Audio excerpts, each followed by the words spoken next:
This video sponsored by Gen Reviews Online.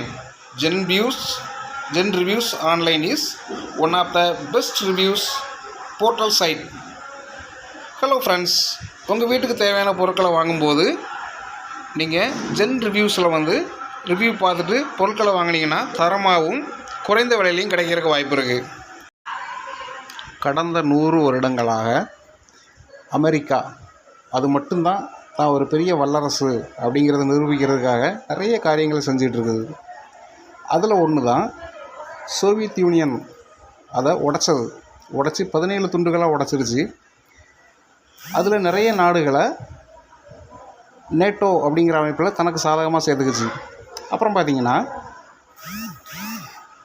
உக்ரைனையும் அதில் சேர்றதுக்கான step எடுத்தப்போ Russia அதை ஒத்துக்கலை.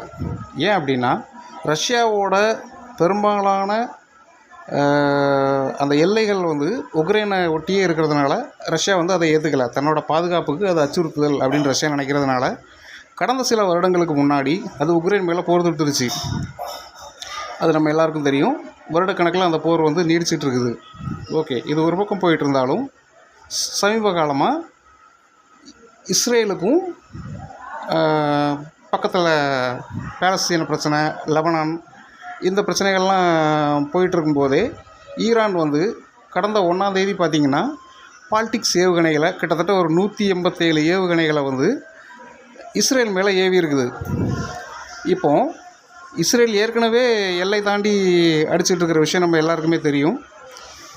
இப்போது ஒவ்வொருத்தரும் இந்த மாதிரி பூமி பந்தில் சண்டை போட்டு ரகளை கொண்டு பண்ணிகிட்டு இருந்தாங்க அப்படின்னா இது 3ஆம் உலக போருக்கான ஒரு ஆரம்பமோ அப்படின்னு நினைக்க தோணுது.